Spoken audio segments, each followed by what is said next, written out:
Hello guys, magandang araw sa inyong lahat. Isa na ng mga customer ang nagdala sa akin ng double tub washing machine. Ang problema daw nito ay hindi gumagana yung spinner or dryer.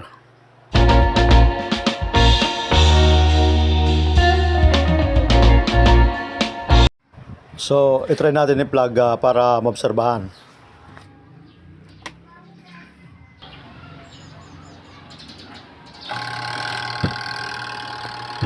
Yan guys, kung maririnig nyo ay umuugong lang ang kanyang dryer motor. Ngayon ay gagamit tayo ng clamp ammeter. Titingnan natin kung ilang ampere ang maririnig natin sa kanyang motor. Ang setting na inilagay ko ay 200 ampere. Kung makikita nyo, yung clamp ammeter ko ay may tatlong option lang. 2 ampere, 200 ampere at 500 ampere. Hindi natin pwede ilagay sa 2 ampere dahil baka yung motor mag-draw ng mahigit sa 2 ampere. Hindi naman pwede ilagay natin sa 500 ampere dahil masyado nang mataas. Kaya ang isisilik natin dyan 200 ampere.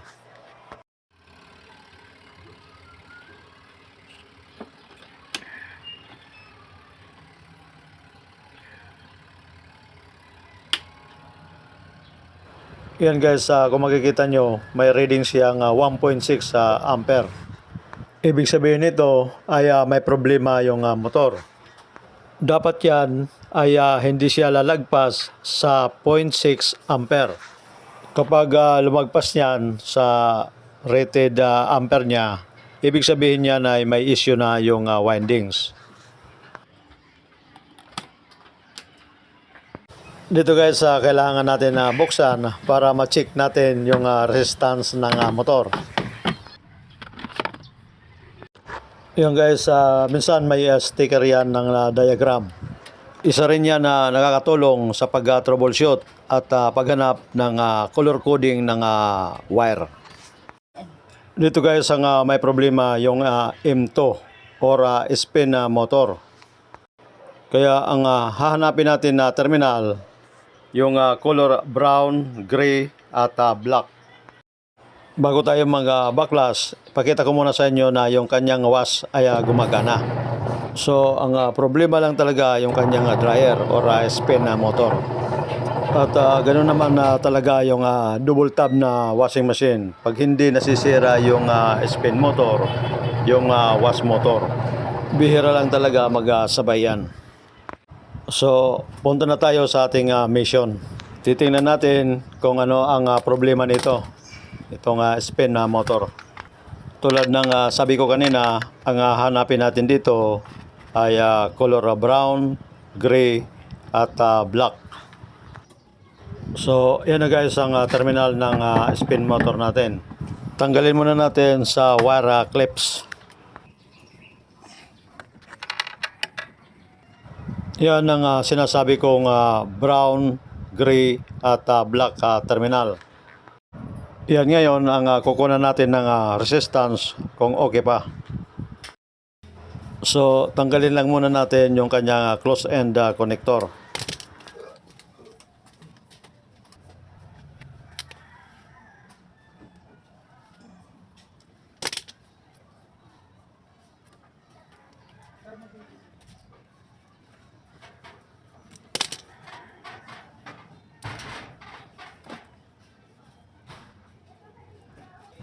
Yan ngayon guys ang kukunan natin ng resistance. Isit lang natin ng tester ng 200 ohms. Yan guys, naka 200 ohms yan. So unahin natin yung black and gray.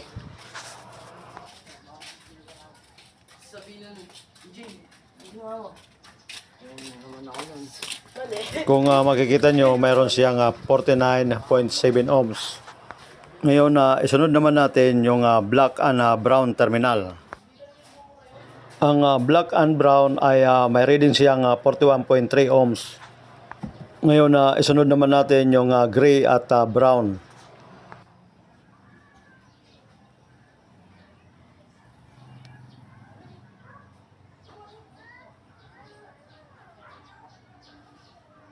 Ang gray at brown ay may reading siyang 23.7 ohms. So ito yung mga nakuha na reading ng spin motor natin. Ang ibig sabihin nito guys ay sira na yung spin motor. Ngayon i-check muna natin yung kanyang kapasitor. Ang rating ng kapasitor niya ay 4 UF. Gagamit lang tayo ng tester para i-check natin yung kapasitor. Ilagay lang natin sa 200 UF.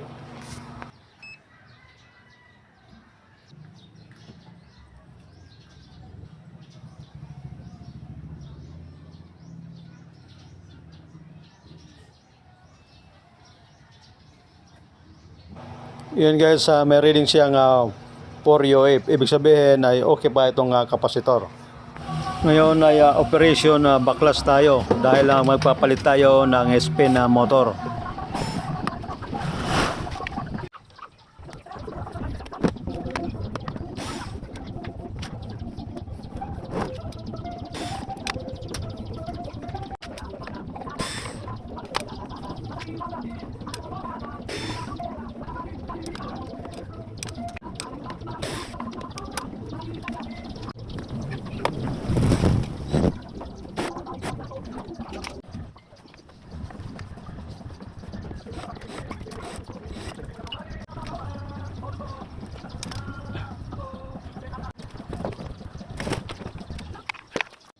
Tanggalin muna natin yung kanyang belt.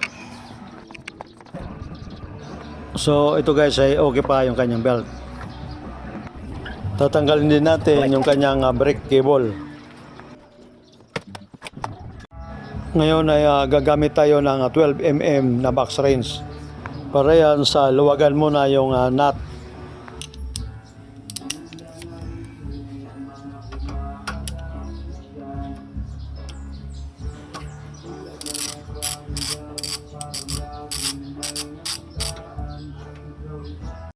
Yan guys ang nut na linuwagan natin na 12mm. Yung nasa baba na nut.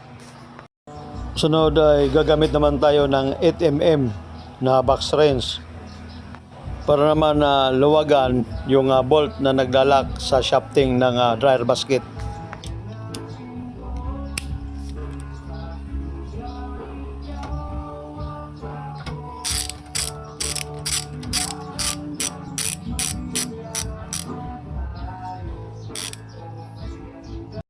Yan guys ang 8mm na linawagan natin na naglalak sa shafting. Dahil pag hindi linawagan yan, hindi matatanggal basta-basta yung motor. Ngayon ay pwede na alugin yung coupling para matanggal.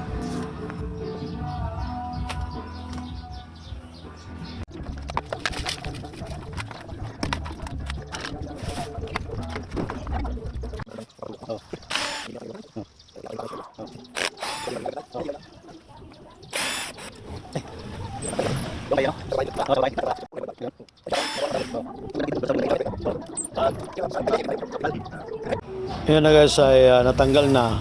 Ngayon maghanap tayo ng kapalit. Ito na guys ang spin motor na ipapalit natin. Ito ay second hand. Kung mapapansin nyo, mayroon pa siyang coupling at brake lining. Lalagyan na lang yan ng brake cable at spring. Nandyan pa yung sticker at ang specification ng motor. Nakalagay dyan, ito ay spin motor. 230 volts, 60 Hz, 60 watts. At ang rated ampere niya ay 0.75 ampere. Ang required na kapasitor ay 5 UF or 5 microfarad. Nandyan din ang diagram. Ang common niya ay blue, ang line capacitor ay red, ang running terminal naman ay green. Dito guys ay tatalupan muna natin yung terminal para kunan ito ng resistance kung okay.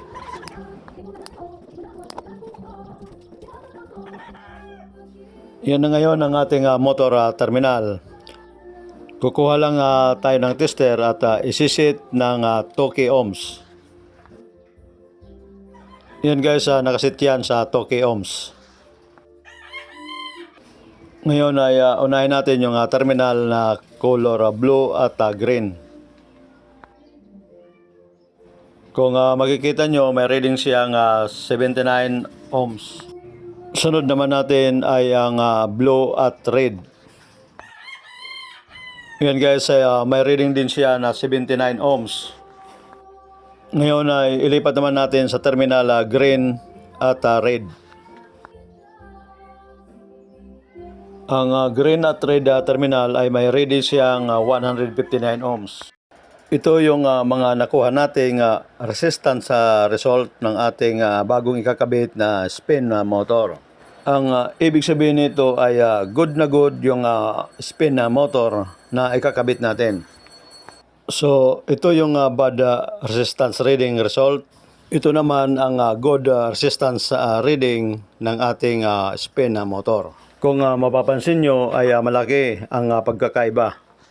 Dahil maiksi na yung terminal niya, kinakailangan ito dugtungan.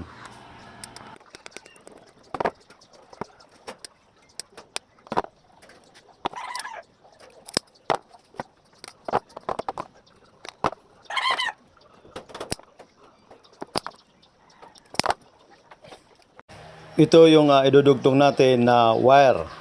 Kung mapapansin nyo, yung color coding niya ay black, gray at brown. Ang purpose nito para maging ganun pa rin ang color coding pagka nag-wiring connection na tayo. Kinakailangan pagka nagdudugtong tayo ay naka-staggered. Ang wire na ginamit natin dyan ay galing sa motor na tinanggal natin kanina. Kaya kung mapapansin nyo, ganun pa rin ang color coding na kalalabasan.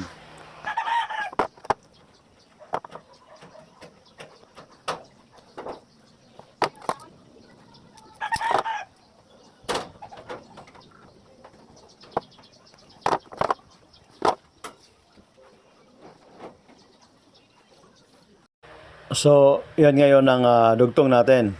Kinakailangan naka-staggered para iwas sa short circuit.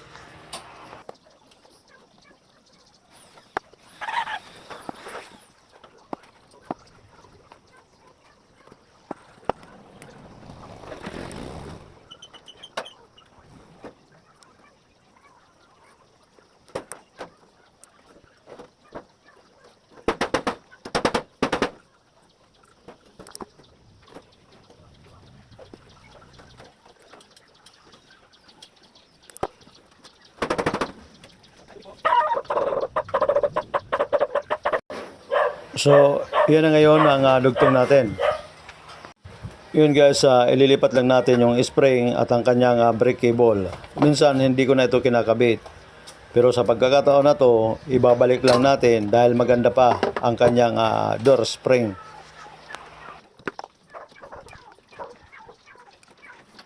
No.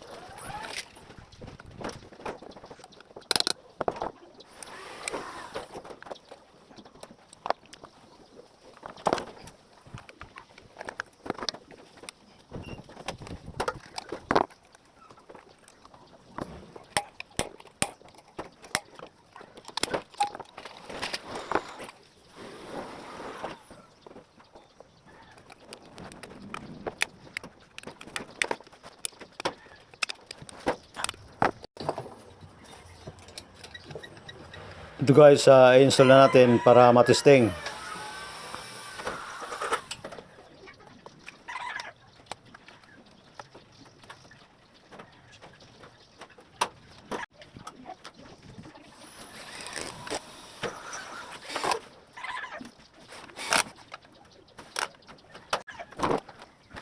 Sa pagbalik nito, itututok nyo lang yung coupling sa kanyang shafting.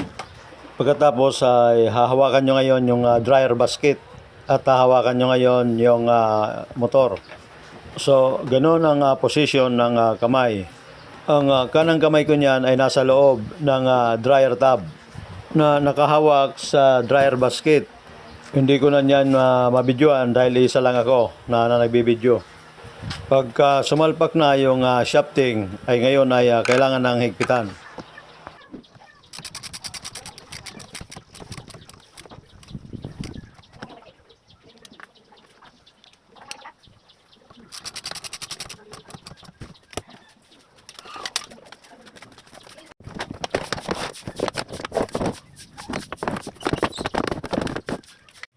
Yan ngayon ang kanyang brake cable.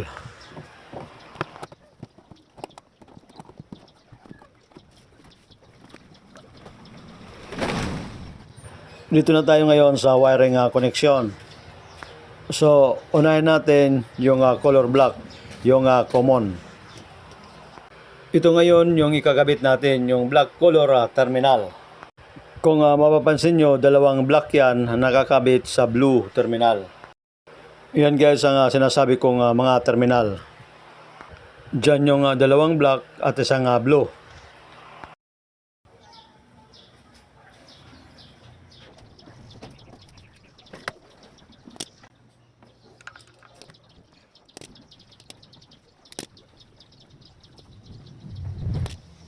Sunod naman yung terminal ng kapasitor.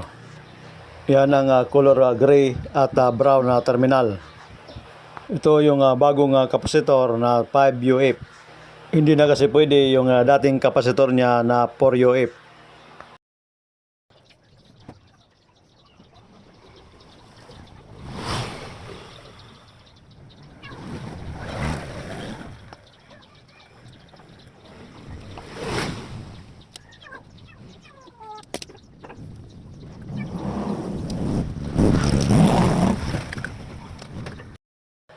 So ito guys ang kinonect natin. Yan ang kapasitor, yan ang brown terminal at yan naman ang gray terminal. Dito guys, bago natin ito paikotin, kailangan i-check muna yung spin motor natin kung maganit. Minsan kasi ay sumasabit yan ang brake lining kapag hindi maganda yung adjustment ng brake cable. Kapag ganito na naiikot nyo ng kamay ay okay yan. Pwede na yan paganahin. Ngayon ay susubukan natin na paandarin kung okay na yung gawa natin.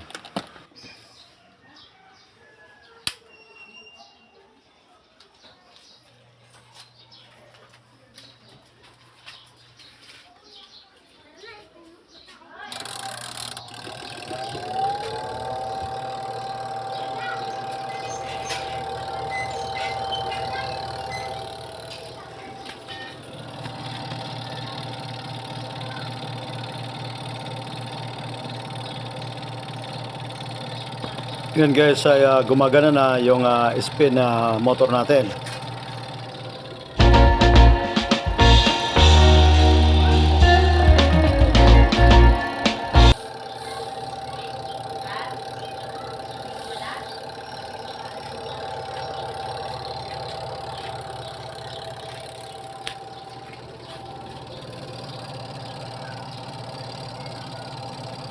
Ngayon ay kukunan natin ng running current.